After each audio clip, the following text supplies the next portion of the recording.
Okay, this is a video on frames and foundations for beehives. All right, this is the frame. You can buy them pre-assembled or unassembled. What I do is I use a moisture resistant wood glue when I assemble them. You do not paint any of this. All right, you do not paint the inside of the hives either. So what I do is I put glue on it. Then I use brad nails. You can regularly nail it, but you'd have to pre-drill it so you don't split these. I use a brad nailer. They sell them air-powered, pneumatic and electric. I use two different ones when I'm assembling these because I use two different size brad nails. So anyway, I shoot a brad nail through the corners and then also shoot a couple down through the top. Okay? And the reason that I shoot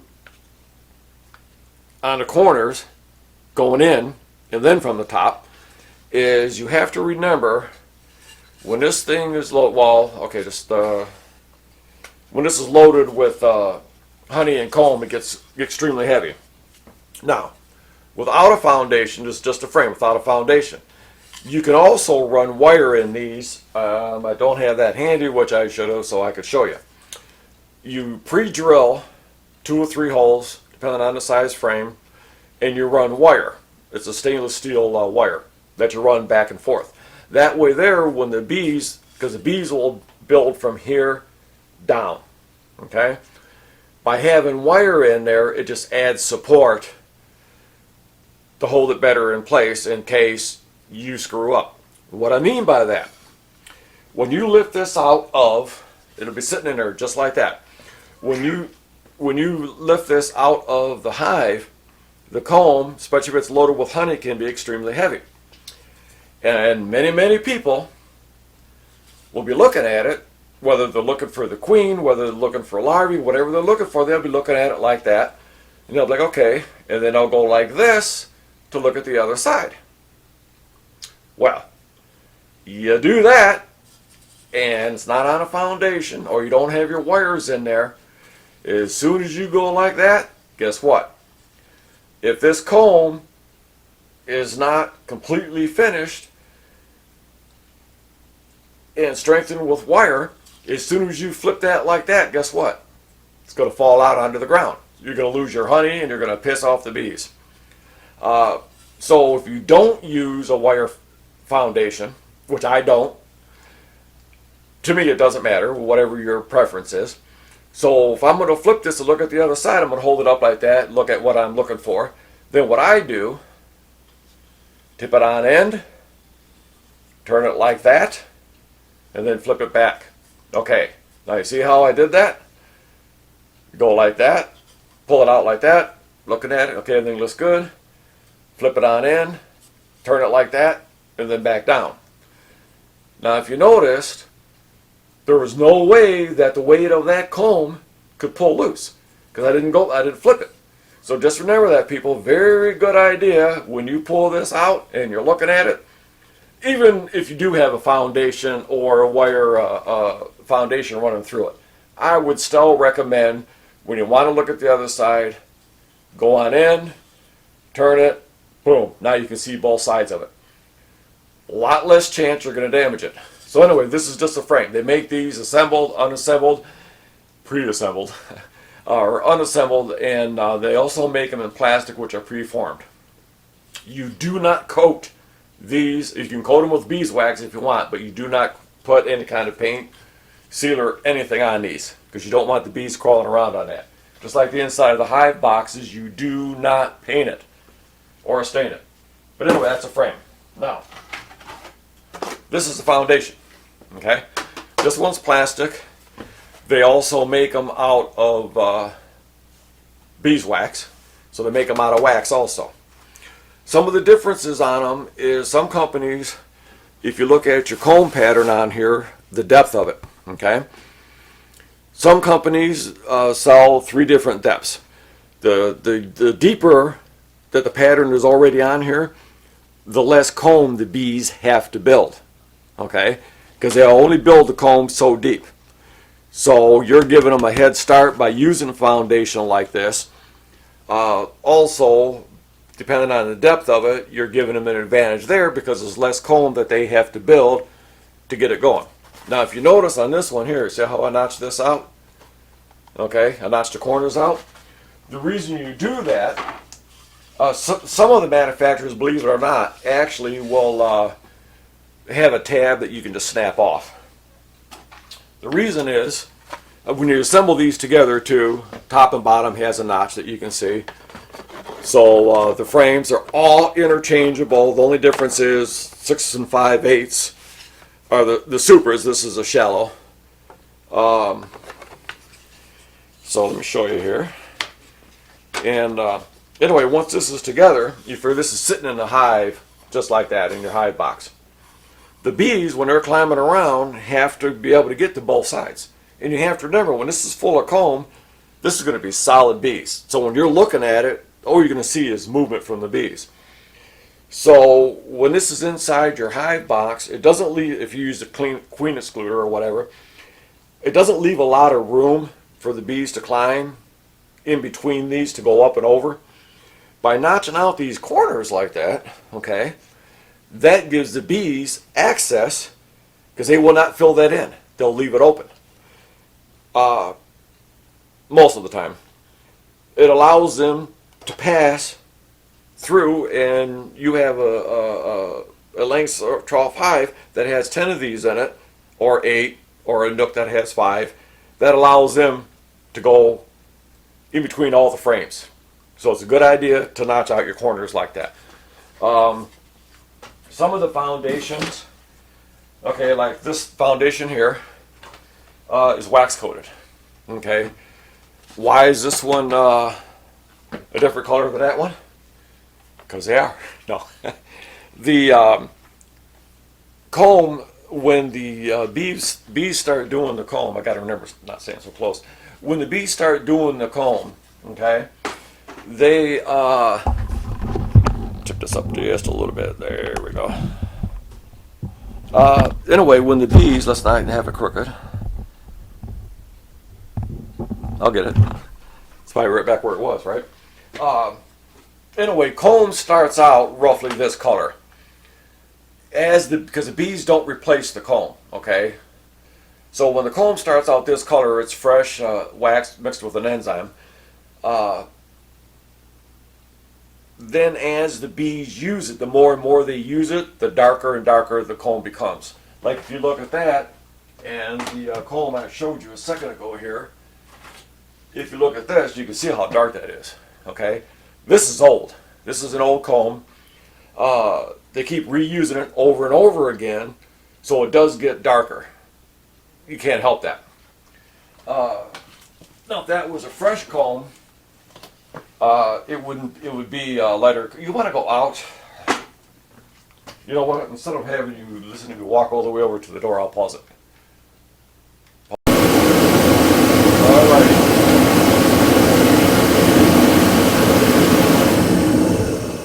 All right. Anyway, the foundations. Some of them are made out of wax. Some are coated in wax. This is coated in wax. Now, if you looked at this one,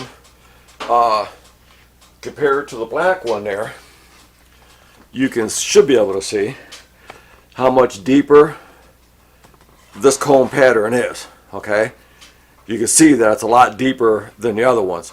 They make 3 different depths of them. And also they figure by having it dipped in wax, it already gives the bees a place to attach. They're like, okay, we make it out of wax. Oh, there's already a wax there. That's why some of them are coated with wax. You can get them either way. The depth, you can see that the depth does make a difference on this. This is a pretty good depth on this one. The color of it, because you got to remember when this is in a hive box, the bees seal all the seams on your box. Okay, so no light gets in. They don't want anybody getting in. So it's dark in there. So I don't really know if it really makes a difference. Some people say that if it's a lighter color, they build on it quicker. Having a wax on it, I believe that makes a difference. Having the depth of it makes a difference because you're already partly there, so they can build the comb out quicker if you buy a, instead of buying a nook, if you just catch a wild set of bees that swarm, or you get a packaged bees and you put them in there, they're like, oh, okay, this is already partly done for us, so they can build the comb quicker. This one here is, oh, I got a deeper black one too. This is the 6 5/8 to fit in the supers. This one here is the 9 5/8. Fits in the deeps. Obviously, you can see the difference. This one here also has a deeper pattern. It's also wax coated. These ones here, I don't have the. If you look here, you see how it has a breakaway tab. I don't know if you can see that or not. Yeah, there you go. So some of them come where you can just break that tab off.